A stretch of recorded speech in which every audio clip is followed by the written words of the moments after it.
Hello everyone, it's me JP from Unique Tutorials. Today in this video I'll show you how to get a mechanical keyboard sound while typing with any keyboard in Windows, Mac and Linux PC. So without further delay, let's begin. So firstly just open any web browser and Google choose to search for one application named as MacPipes. On the first list, you'll see its official website. Just click on it. Now just click on this download now. Just scroll down below. Now just click on this assets. Now you'll see here tons of files. So .app image file is for Linux and .dmg is for Mac computers and .exe is for Windows and .deb, that is a deb, is for the Linux and .snap is also for the Linux. So right now I'm using a Windows computer, so I'm gonna download this .exe file.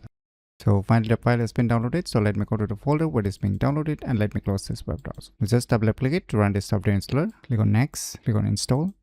So finally the installation has been completed. Now just click on finish. Now just double click on this MacPipe shortcut icon. Now you can see here there are some sounds options, so you can select the different mechanical keyboard sounds. So I'll just keep the default one, just selected by default, and even you can increase the volume also. So I'll just keep it as 50 and you can minimize it to the three icons also, which is selected by default. You can untick it also. So these are the options you will get inside these applications. Now let me minimize it and let me try to open a notepad.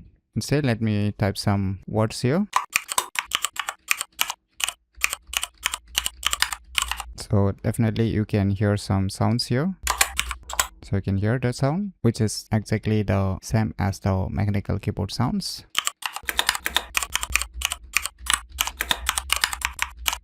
So finally you are getting a mechanical keyboard sound while typing with any keyboard. So by using these cool tricks, you can easily get a mechanical keyboard sound while typing with any keyboard in Windows, Mac and Linux PC very easily. So if you never known about this cool application, then you should definitely give it a try. So if you find this video tutorial useful, please click on the thumbs like button, and if you're new to our channel, click on the subscribe button, and lastly, thanks for watching.